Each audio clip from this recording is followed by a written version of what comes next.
Three, two, one. Jansen Harris. I'm here with the Flying High podcast. We're presented by Got Skills Pro. Here with me, I got Philip, I got Hez. They did a heck of a job last week. Guys, let's get into this, right? Falcons 2-3. To me, they're doing better than what people expected, right? The last game, they usually don't show up in the fourth quarter. They outscored the Bucs 15-0 in the fourth. Let me start with you, Philip. What are you learning about this Falcons team? I think what it's fair to say, what we're learning about this Falcons team is that they're trying to show everybody that they can hang with the big dogs.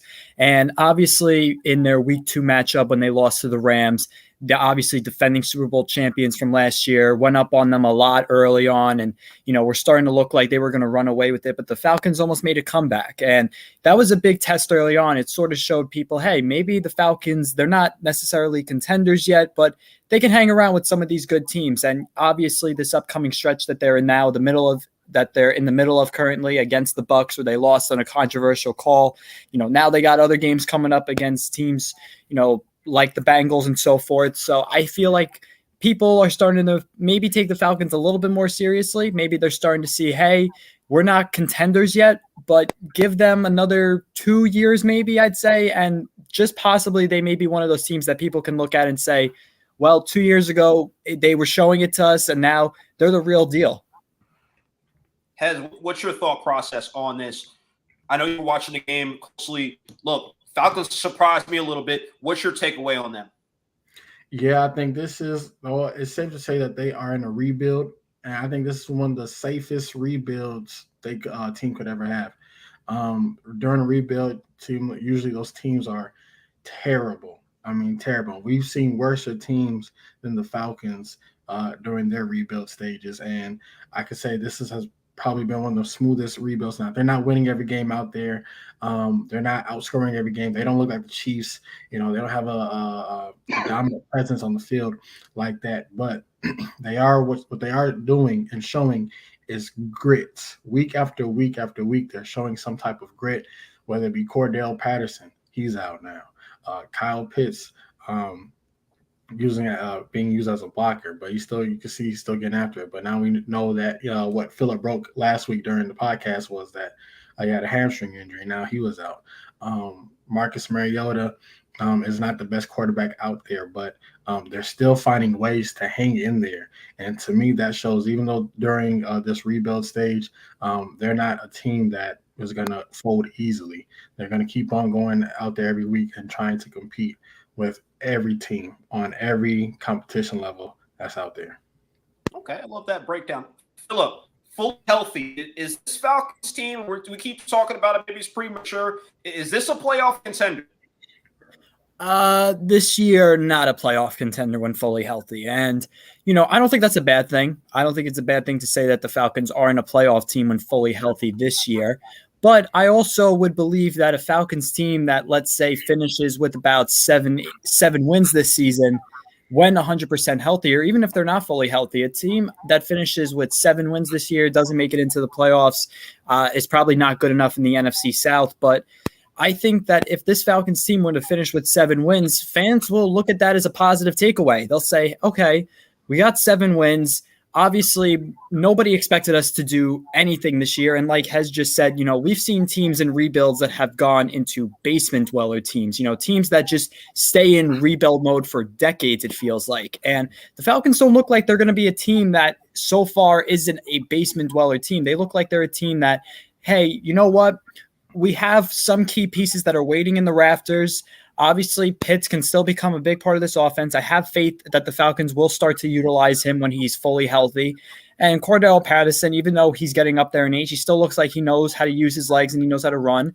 And Drake London right now, just an unbelievable key piece for this Falcons team. I know Mariota, like Hez said, is not the greatest quarterback out there, but who knows? We don't know what to fully expect yet of Desmond Ridder. But if he's the exact kind of quarterback that the Falcons, looked at him and said, this is the next guy, then the Falcons are going to be in good shape beyond 2022. Absolutely. That's a great storyline. I can't wait to see him. I think it's going to be soon. I don't think Mariota is playing that well. Even at the beginning of the season, I don't even think it was a hot take I just feel like Mariota, and I don't wish it on him, always gets injured. It's always something with that.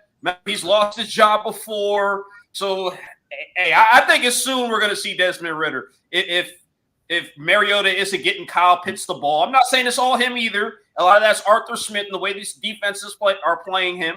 But I do believe that we'll see Ridder in. That's a great point.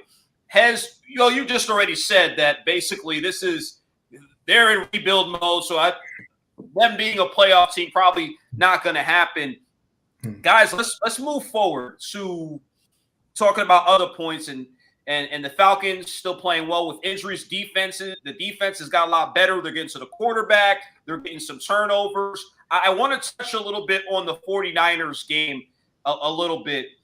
Philip, what's your take on that? Do you see that being a nice, close, competitive game where teams are in the football, maybe low-scoring game? What's your preview on that? My preview on the 49ers-Falcons game is I think the Niners are still going to beat the Falcons, but I think it's going to be closer than people expect. I feel like lately my takes haven't been that bad. I know that just a few days ago we were talking about the Raiders and Chiefs, and I was getting a lot of oohs and ahs when I said that game would even be close.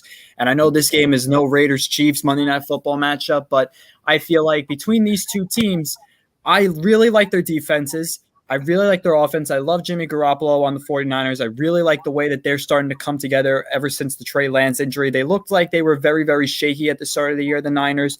Now they've gotten back into that team that people looked at last year and sort of surprised people by going all the way to the NFC Championship game. So the Niners are definitely a team to watch out for. I still think they'll have the edge over the Falcons just because of, their experience. They have a lot more experience when it comes to either veteran experience, playoff experience. So the 49ers definitely have that advantage. But I think this could be sort of a takeaway of a learning curve for the Falcons. They already see it in the Bucs. They're Super Bowl champions just a few years removed from it. The 49ers have been Super Bowl contenders in recent years. Obviously, the last time they made the Super Bowl was almost 3 years ago. So I think the Falcons can look at this game as sort of a learning curve. If they can beat a team that went all the way to the NFC Championship game last year, that's going to be a huge momentum boost for them. And I think they're going to look at that and say, again, we can hang with the best teams in the NFC. And I think this is going to be a big game that the Falcons have circled on their calendar because right after they play the 49ers is going to be the Cincinnati Bengals. So these are two important games, I think, for them when it comes to a learning curve. Absolutely. Love that breakdown, Philip. And this is one thing that the Falcons are doing this year that they weren't doing last year. Just look at the stat sheet. Multiple guys get carries. Mariota, he did his thing on the ground. He had 61 yards last week. I'll give him credit for that. Running smart. And then Algier, not saying he's the best back in the world, but with his opportunities, he's doing his thing. Hurtley, he's all right. Williams, couple carries here and there. Arthur Smith, he's working that running game. It's looking a little bit better this year. Heads, tell me about your game, maybe prediction and preview, what you're looking forward to seeing out of the Falcons against the 49ers, and ultimately what's your pick in that game? Well, I can tell right now my pick, I'm going to have the 49ers. This same team that went through Carolina last week like they stole something. And let's be honest, Falcons and Carolina are probably 1 or 2 games away from each other. This is a team who said no Nick Bosa, no problem. They still got to the quarterback around 9 times, about 5 or 6 sacks during that game. Let's say even with let's put Deebo Samuel out the picture, Jed Wilson still got about 120 yards last week. So this is a team that's going to struggle, I think, against the 49ers. What I would hope to see next week is some type of defensive effort to try and get after Jimmy Garoppolo. I think one of the problems the Falcons are having is one of the problems that people are not talking about enough, I think, is their defense. I think AJ Terrell is having a subpar year so far. He allowed 102 yards last week against Mike Evans, whoever else that he was guarding.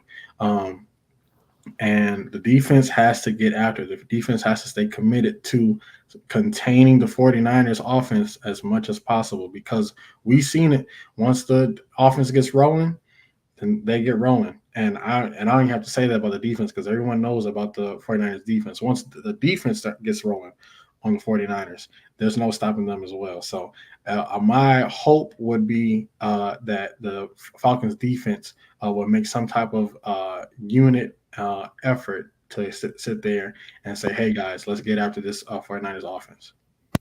Absolutely love the breakdown. Guys, I'm with you too. Philip and Hez, I think it's going to be maybe 23-10. I think that Niners defense, and yes, Wallace, appreciate you showing love.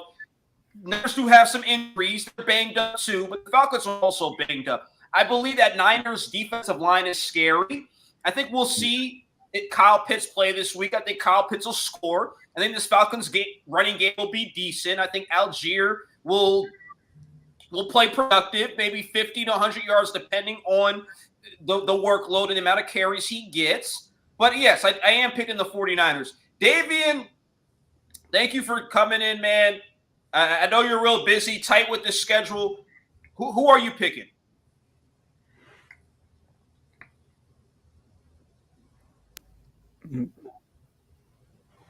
For the Falcons and 49ers, right?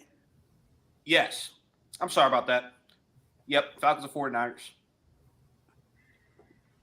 I'm going to have to take the 49ers.